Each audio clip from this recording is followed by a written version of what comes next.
Dunyo yangi urush yoqasida, ammo bu oddiy urush emas. Yadroviy qurolga ega bo'lgan qudratli kuchlar urushi. Kuni kecha uzoq yillik azaliy insident yana urush yoqasiga yaqinlashdi. Pokiston va Hindiston o'zaro chegaralarni yopib, urush harakatlariga tayyorgarlik ko'ra boshladi. Ushbu videoda nizo atrofidagi masala va muammolarni muhokama qilamiz. Ma'lumki, Pokiston dunyodagi yagona yadroviy qurolga ega bo'lgan musulmon davlat. Harbiy byudjeti 10 milliard dollardan oshiq. AQShning F-16 qiruvchi samolyotlar dasturidagi mamlakat. Mudofaa salohiyati va strategik jihatdan Rossiya bilan ham o'zaro yaqindan hamkorlik qilib keluvchi davlat. Iqtisodiy jihatdan Xitoy bilan chambarchas bog'langan davlat hisoblanadi. Pokiston shunday davlatki, o'z yaqin atrofidagi birorta qo'shnisi bilan ham chiqishmasa-da, dunyoning eng gigant державалari bilan muhim sohalarda hamkorlik qila oladigan darajada strategik muhim davlat. Aholisi soni Wikipedia ma'lumotlariga ko'ra 247 million kishini tashkil qiladi. Mamlakatda asosan musulmonlar yashaydi. Aytib o'tishimiz kerak, Hindiston ushbu masala bo'yicha buddaviylik diniga sig'inuvchi dunyodagi rivojlangan davlatlardan biri. Aholisi soni bo'yicha Pokiston tugul butun dunyodagi barcha mamlakatlardan ham oldinroqda turadi. 1.4 milliard kishi. Aholisi qashshoq, davlati esa o'ta boy va qudratli mamlakat. Hindiston dunyoda yalpi ichki mahsulotining kattaligi bo'yicha G20 davlatlari ro'yxatiga kiradi. Yadroviy qurolga ega bo'lgan harbiy byudjeti Pokistonnikidan 10 barobar katta, ya'ni 100 milliard dollar atrofidagi qudratli strategik mamlakat. Aynan mana shu boisdan ham tahlilchilar ushbu nizo urush yoqasigacha boradigan bo'lsa, har jihatdan Hindistonni kuchli hisoblaydilar. Rossiya, Xitoy va AQShdan farqli o'laroq Hindistonni Yevropa ittifoqi ko'proq qo'llaydi. Chunki ko'hna qit'a vakillari Xitoyning bir kamar bir yo'l loyihasiga qarshi turish va uning ta'sirini kamaytirish uchun Hindistondan boshlab Qizil dengizi va Turkiya orqali Yevropagacha parallel savdo koridori ochish masalasida ish olib borishmoqda. Lekin bir narsada e'tibor berish kerak bo'lgan jihat bor. Dunyo har 2 yilda yirik urushlar va konflikt o'choqlarining yangilanishiga o'rganib qoldi. Xo'sh, bu urush kimga kerak edi?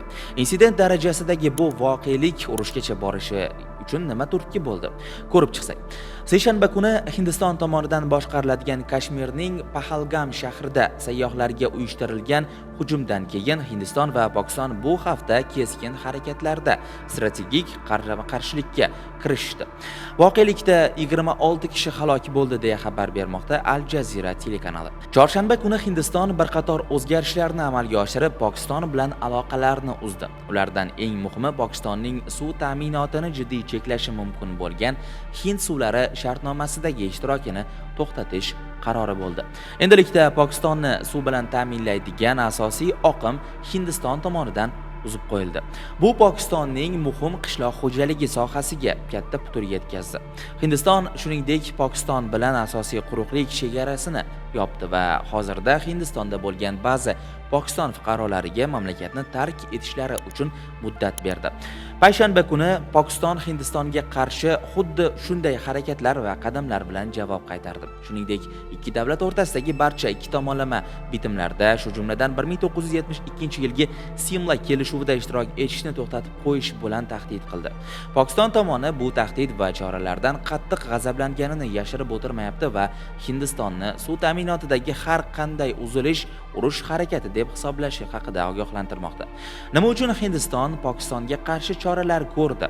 Kashmirning mustaqilligini talab qiluvchi qarshilik fronti deb nomlangan qurolli guruh Hindiston tomonidan boshqariladigan Kashmirning bir qator qismlarida eng mashhur sayyohlik joylaridan biri bo'lgan Pahalgam shahrida seshanba kuni uyushtirilgan hujum uchun javobgarlikni o'z zimmasiga oldi.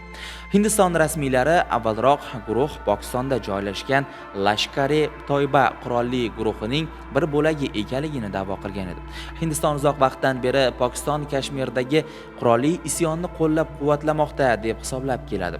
Garchi Islamobod bu ayblovlarni rad etadi.